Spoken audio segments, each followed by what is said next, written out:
आता तुम्हाला माहीतच असेल की आज आपण कुठे आलेलो आहोत, तर तुळजापूरवरून ॲक्च्युली 84 किलोमीटर अंतरावरती असणारं हे आपलं कुंतलगिरी. हे कुंतलगिरी हे जैन धर्मियांचे तीर्थक्षेत्र आहे. तर 11:15च्या दरम्यान आम्ही इथं पोहोचलो. ऑनलाईन बुकिंगही केलेलं होतं. सो त्याच्यासाठी एकदम राहण्याची उत्तम सोय आहे. जेवण नाश्त्याचीही छान सोय आहे.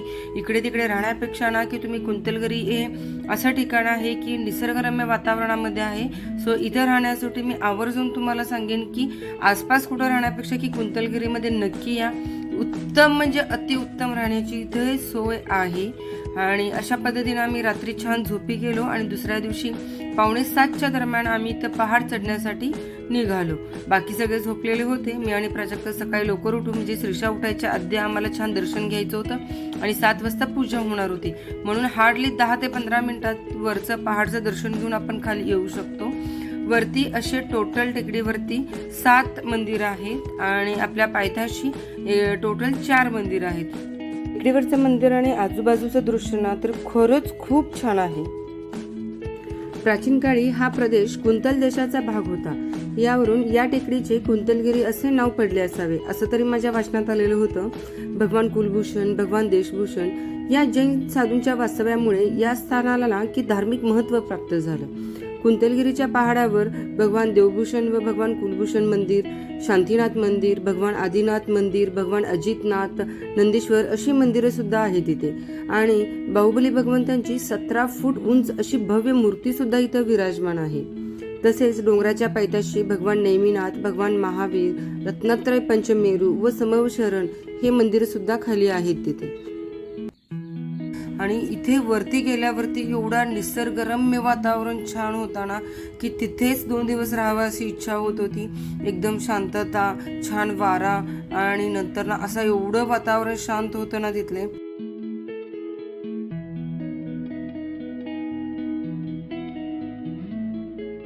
तसेच इथे ना परमपूज्य आचार्य श्री 108 शांतीसागर महाराजजी यांनी 1955 साली 36 दिवसाची यम सल्लेखना घेऊन समाधी घेतली आहे.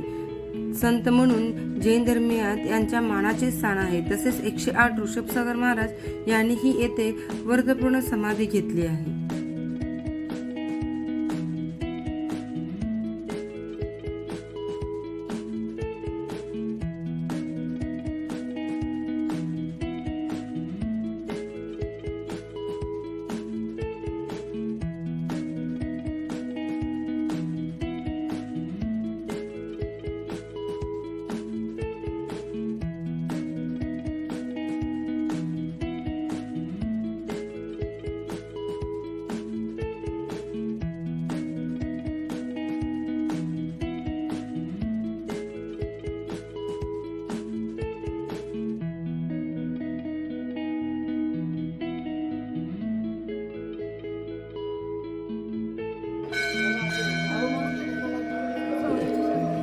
अच्छा.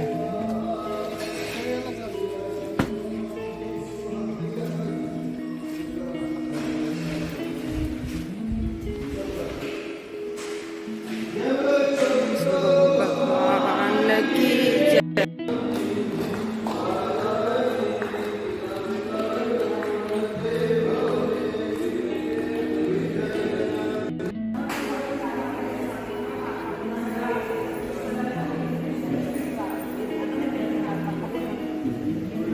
पूजा छान झाली. दर्शन घेऊन आम्ही इथे नाश्त्यासाठी आलो. तर या ठिकाणी ना इथे एक माध्यमिक हायस्कूल देखील आहे. आजही या ठिकाणी अनेक विद्यार्थी इथे शिक्षण घेत आहेत. आणि इथे असं ऐकण्यात आलं की 2022 मध्ये ना या शाळेला 50 वर्ष पूर्ण सुद्धा झाली. सो नाश्त्यासाठी आम्ही इथे आलो. Cameraman focus. नाश्ता करून आम्ही परतीच्या प्रवासाला लगेच निघालो. जेवण वगैरे आम्ही काहीच केलेलं नाहीये तिथं, कारण परत पुण्याला लवकर जायचं होतं आणि पुण्याचं ट्रॅफिक आपल्याला सगळ्यांना माहीतच आहे. सो जेवढ्या लवकर जाईन तेवढंच आपल्यासाठी चांगलं होतं. सो अशा पद्धतीने विचार करून आम्ही तिथून निघालो. मस्त वातावरण होतं. रोड एकदम 1 नंबर रोड आहे. जेवढे आपले पुणे कोल्हापूर साईडला एवढे रोड चांगले नाही आहेत ना, तेवढा रोड तिकडं खरंच खूप छान आहे. आणि गर्दीही रोडवरती अशी काही जास्त दिसलेली नाही आहे. नंतर इथं आम्ही उसाचा रस पिण्यासाठी थांबलो. तर खास करून इथे मुद्दाम थांबलो आम्ही, कारण आम्हाला श्रीषालाही दाखवायचं होतं की आधी कशा पद्धतीने उसाचा रस वगैरे काढत होते.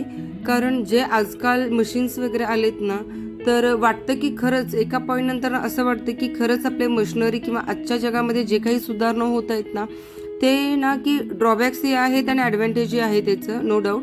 पण अशा मुख्या प्राण्यांचा ना की त्रास कमी होईल. सो हे खूप चांगली गोष्ट आहे. त्यामुळे असं वाटतं की बाबा ह्या जनावरांना त्रास न होता की आपण डिरेक्टली आपण उसाचा रस वगैरे पिऊ शकतो.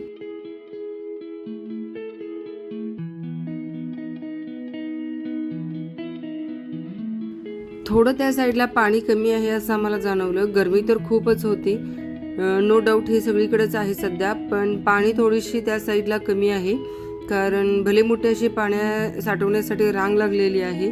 त्यामुळे असं वाटतं की पाण्याची कमतरता खूप होती. उसाचा रस छान होता. शेती वगैरे पण तिकडे उडीद आणि ज्वारी वगैरे पिकतं. सो येतानाच आम्ही विचार केला की येता येता आम्हाला जर कुठं मार्केट दिसलं तर येताना ज्वारी घेऊन यायची. सो जाता जाताच एक जामखेड गाव होतं, तर जामखेडची ज्वारी असं काहीतरी प्रसिद्ध आहे असं प्राजक्ता म्हणत होती. सो म्हणून आम्ही तिथे थांबलो आणि ज्वारीही घेतली आम्ही तिथे आणि आवडलीही.